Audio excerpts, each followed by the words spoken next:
Hey everyone, Sparks here, back for another installment of Major Minor. So last time around, we made our decision over who we stood with. I chose to side with Righty and Keela, which might seem odd to some people, but the important thing to note is that their story seems to make the most sense. I did get a little bit of doubt when I talked to um, PB and Fidget and learned about their mother and what happened to her. The fact that Veloquist actually wanted to try and make it so that people could actually leave Terra, which apparently they can't do. So coming to it, easy. Leaving, no. But then there was the conversation with our assassin friends further made me feel that yeah, this is the right choice. But then we learned that things are not what they seem. Seems that someone, Riley, is conspiring against us. So, against his boss. So, let's get back to the story and see what happens next. Because things are really starting to heat up.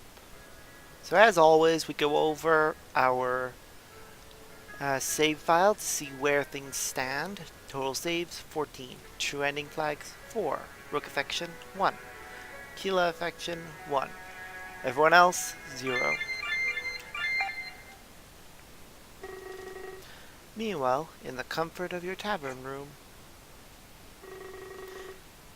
it took a few hours before the tavern came to a lull. I'm assuming it was last call or something like that. There were many doors open and closed as things got quiet, including the rooms of Endia and Conrad. Were they going to sleep? Or are they going to listen in case something happens?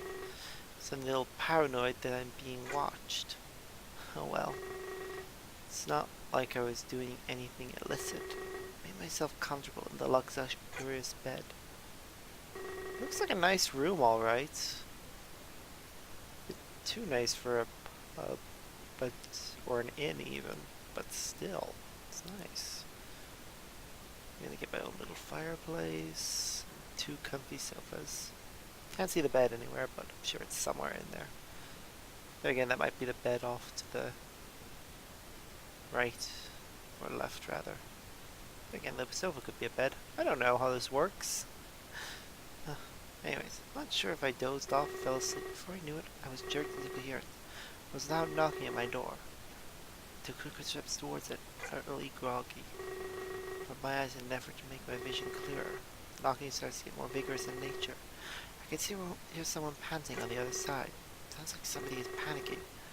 This kicks me into high gear and I rush to the door. When I open it, I'm not sure who it is. Oh, thank goodness you opened the door. Another moment longer and he pants heavily as he closes the door behind me. He looks it as well. It's a little concerning. Sorry, I promise you no harm. I explain. Please listen. He presses his back against the door. I assume so nobody can open it with him in place. He builds up a piece of torn fabric, stained with blood. My master went insane. He attacked me and tried to kill me. I ran to the nearest place I could find. I opened my mouth to call for the uncommon. He gasps a step forward, urging me to keep quiet. He says he doesn't want anyone to know where he is. He steps towards the middle of the room. He places his hand on his head in confusion. Why? Why would he do this to me? Claire was always a kind master. Claire. That's the one Endy and Conrad wanted to oust. He attacked his servant? Why would he do that? Suddenly I realized the urgency of the situation. If anything, this man's testimony could be invaluable.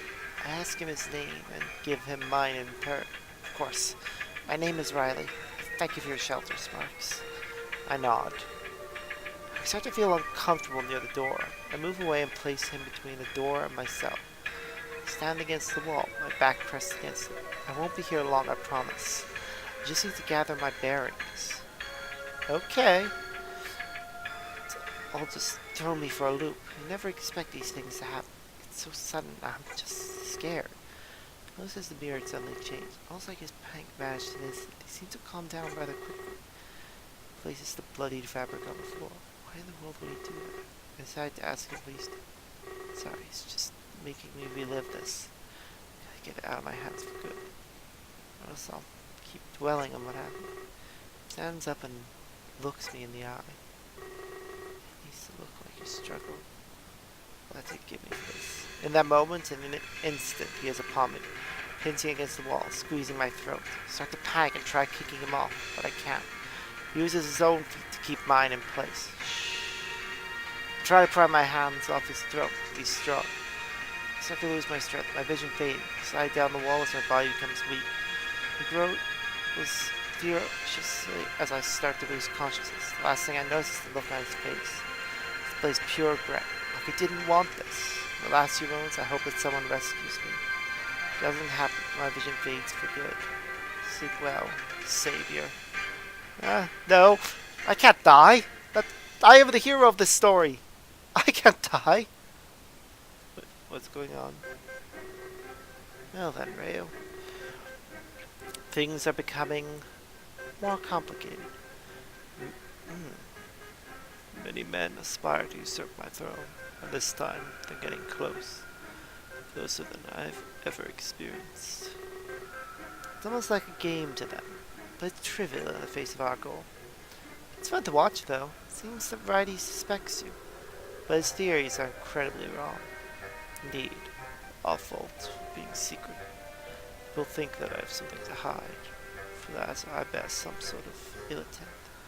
Perhaps I should have been open about this. It would have been more noble, at least. Noble, yeah, but not fun. I like the idea of keeping it secret. Rayo, my goal here is not to have fun. I seek a very important change. But my end of the bargain still stands. Yes, Earth is yours to play with. I have no need for it anymore. Not while Sparks is present on Terra. Well, about that. I'll be sending Sparks back to Earth, at least for the time being. Why? They have to keep up appearances. You can't just rob them from their home. We have to juggle here, Villiquid. You have 2 lives to live now. Don't worry, I'll bring them back. I just have a plan of my own to enact. A plan of your own. Indeed, life on Tokyo is going to change. Things were just too boring before. Decide to shake it up a little bit. I see. You'll find out what I mean soon enough. Things will get harder for Sparks, but it will help them realize their role. Being a savior isn't all fun and games. Great danger will soon befall Tokyo, and it will claim the lives of many more.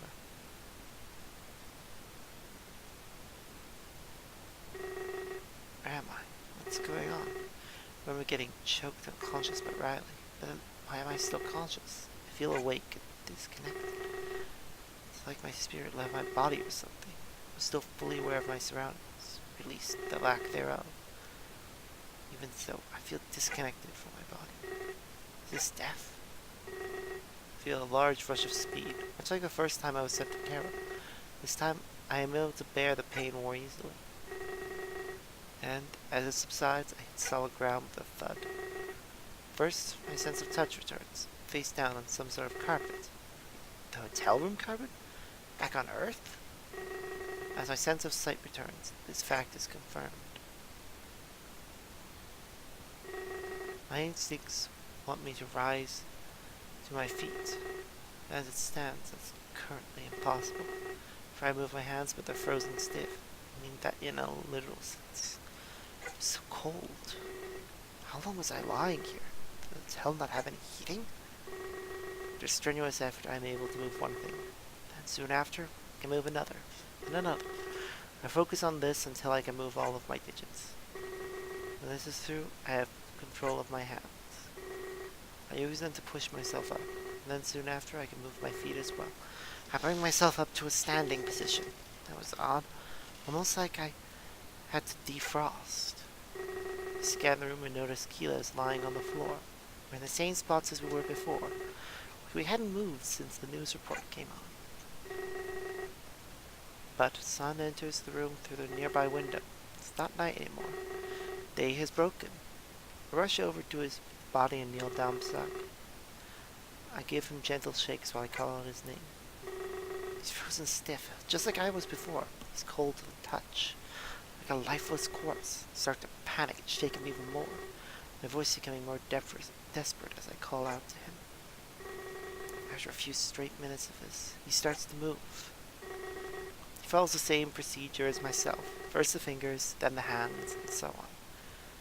Moments pass, and he stands up in confusion. Huh? What happened? Did I just... He rubs his eyes like he's waking up after a long sleep. He lets out a yawn and a stretch, utterly confused. Body's so stiff. Mine is as well, but I brush that fact aside. Seriously, there are more important matters at hand. I asked Keela what he remembers about last night.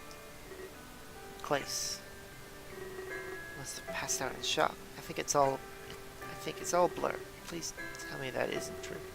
If he died, then what happens to us? I don't want to go home, Sparks. I must have been dreaming. Please tell me I was dreaming. He grips my shoulders and shakes me a few times, like he's demanding something he knows isn't real.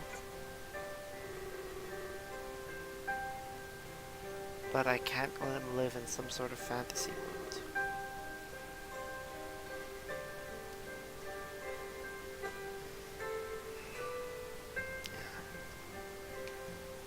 He has to know the truth of what happened, and so I let him know that it was true. Clace passed away last night. He was murdered. No. I want him to come back. We have to bring him back. I'm not sure how to respond to him. It's very clear that he's in denial. He starts to pace around the room, talking to himself. Soon enough, it seems like he's forgotten that I'm here. But that's not the only thing he's forgotten. I realize that Clace's death is all he remembers.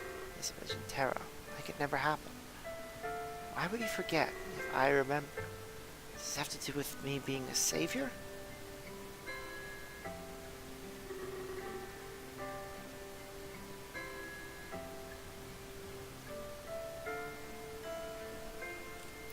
If so, then why was he even brought at all?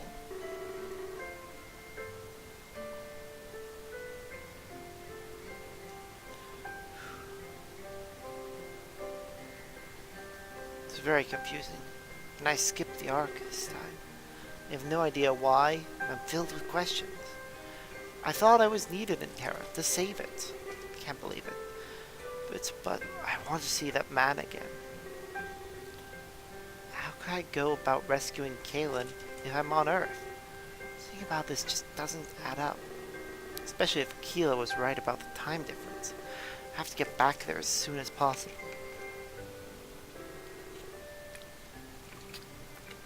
There's no telling what could happen in my absence. I could have sworn they said it was impossible to leave. That Terra was a one-way street. I'd be stuck. Before I can get too deep into thought, my phone rings. I pick it up instinctively and greet the other end. The ringing seems to shoot Killa back into reality. I know he zones out, but that was something else. Hey there, Sparks. Jade here. Just wanted to say I'm picking you two up. I'll be in there in about 5 minutes. Oh, and don't turn on the TV, alright? Not sure if you heard the news or not. The media is making a lot of stuff up. Better wait and talk to Singe in person. He'll be making a public statement shortly. He just wants to wait for your arrival. Anyway, that's all. See you soon. She abruptly ends the call. Didn't picture her the type to talk and drive. Things must be getting hectic on her end. Wonder if things would get hectic for us as well. Things are starting to get complicated and unclear. So I had to wonder what fate awaited Keela and myself. Hey, who was that? Before I can answer, my phone rings again. Pull it out of my pocket. This time it's a text. The contents of it send shivers down my spine. What? Who could this be? Why are they saying this? be some kind of prank. I'm watching you. Well, that is unexpectedly creepy. Well, I let Keela know that it was just Jade. I tell him she'll be here, pick us up short.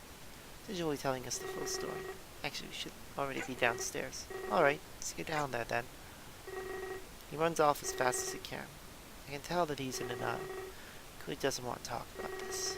After all that's happened, I can't blame him.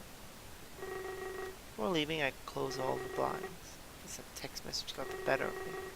If it was a joke, it would leave anyone scared.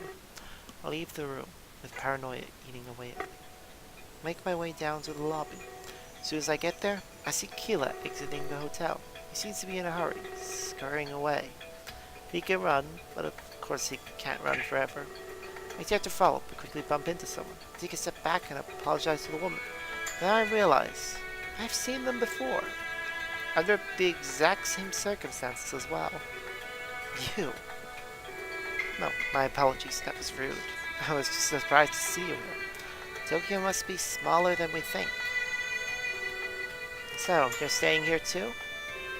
I nod, remembering that Rook said it was expensive. She can afford it, just who is this woman? You can call me Max. It's short for Maxie, but don't say that. Sounds strange in this day and age. I'm here for business.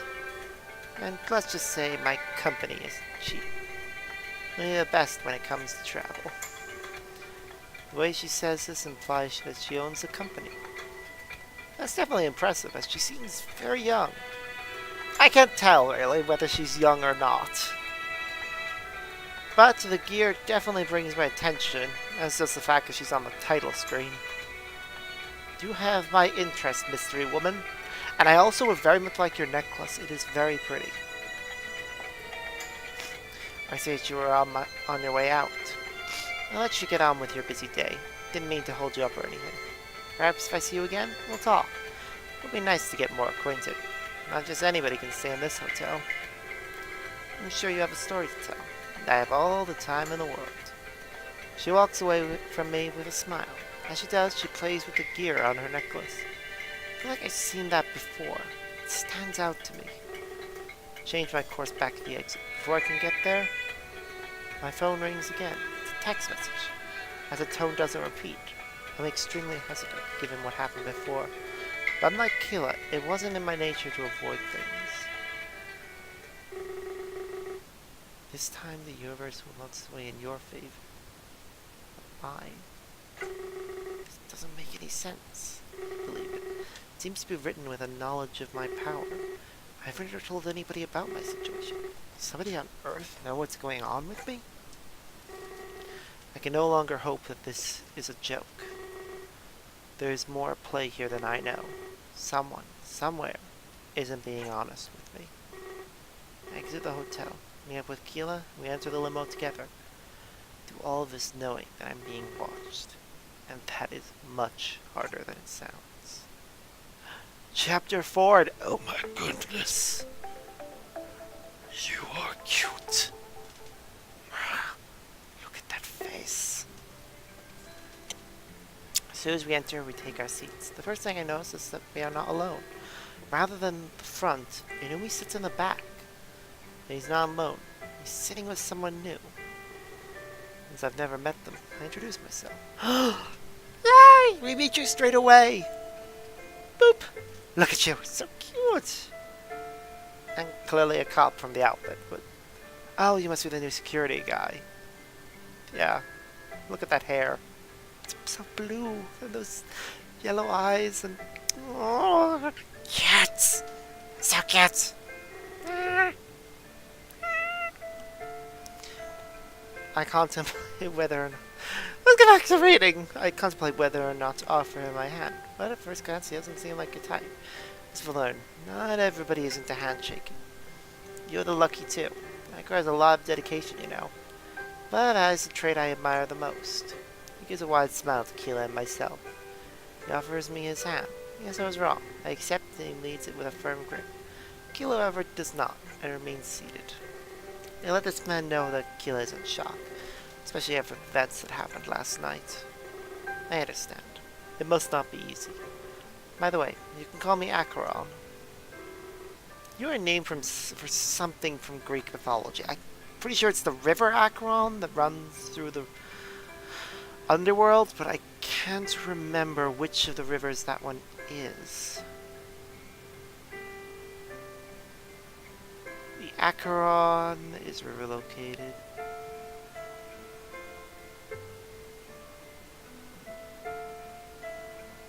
Ah. Acheron was known as the River of Woe and was one of the 5 rivers of the Greek underworld. The poet Virgil called it, from which the Styx and the Cocytus both sprang. The newly dead would be feared across the Acheron by Chiron in order to enter the underworld. Okay. Which, yeah.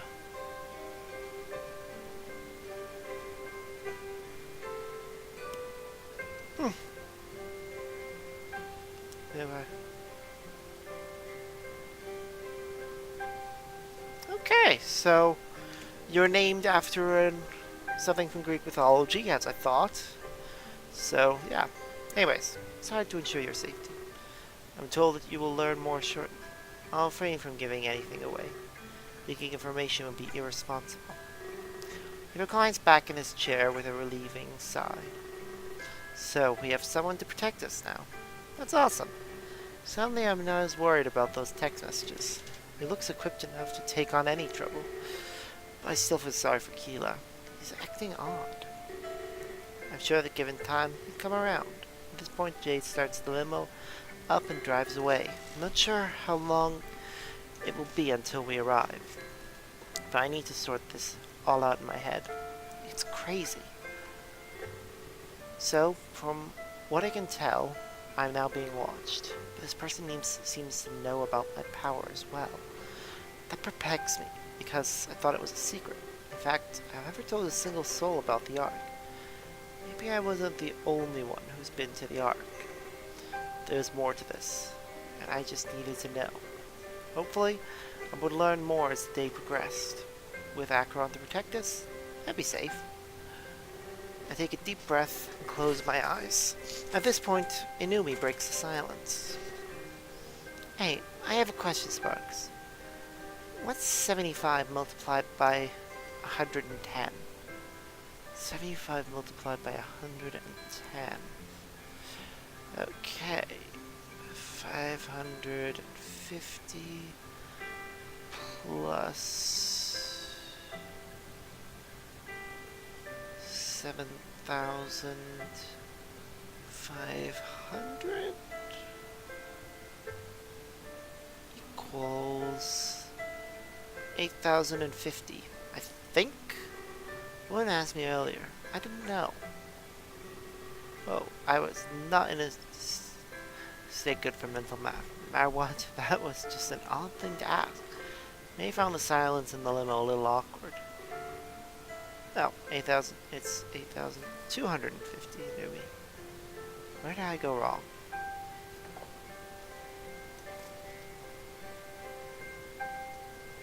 I'm not good at mental maths a lot of the time.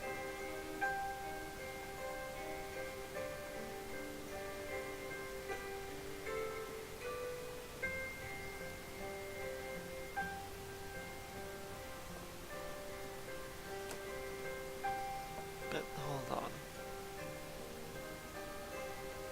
Blep. Really? Yeah, absolutely. That's so cool. You're smart. Big brother used to help me with this. He was just so busy all the time. It's quite nice of your brother. I'd like to meet him, Inumi. It was Clace. I'm sorry. My apologies. I have an idea. You could take over and teach me math. Teachers always said it was important. It could save your life, they told me. I suppose that's true. We'll have to see what happens. There's a lot on the table now. Looking forward to Sinja's speech. Sounds like broken by an official. He's most qualified to speak about this. Singe is really smart. He knows what to say to make people happy. Maybe he can help make me happy again. Oh, the fact that your face has a permanent blep throughout this just makes the fact that you're not happy sadder. Seriously, I do wish there were more assets in this game. I mean, yes, I get it. It's drawing these characters in one facial expression and body position would have been hard enough. But it would have been nice to have, like, a few to reflect their moods. Yeah, that would have been nice. Yeah, it's never easy losing a loved one. But I'll make sure it doesn't happen again. Not while you're by my side, Numi. Reaches over and rubs the top of Anumi's head. His hair gets messed up, but he enjoys it. A wide smile appears on his previously sad face. Okay, now that makes me happy. I was scared for all of our safety. I was worried we'd be next or something. Not on my watch, okay? Everybody will be fine. He smiles again. Everything is completely fine. Akron was really nice through his cold exterior. I feel bad for judging him at first glance earlier. I knew he seemed like he'd be fun to hang around with. Before you could continue talking, the limo stops. It wasn't as long of a ride as I expected. Numi gets up to leave, but Acheron quickly interjects. Not now, Numi. Please let me go first. It would be rude to expose you to danger. I'll make sure the coast is clear. Okay? What a gentleman. He's definitely good at what he does. As he said, he leaves the limo first. A few months pass, and he waves us all out. Glad the coast is clear. Danger-free. It's time to get some answers. And meet Singe. Inui scoots out first, and after that, I follow behind. Keela seems like he's still lost in his own little world. And eventually, he follows, as expressionless as a ghost. Outside, we're greeted to the sight of our home base. Guess this is where we spend most of our time. It looks beautiful with a complex modern design.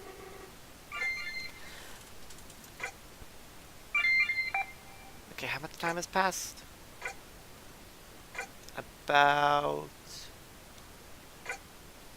26 minutes and nearly half an hour. And I don't know when the next save file will be, but they're all more often than not nearly half an hour apart.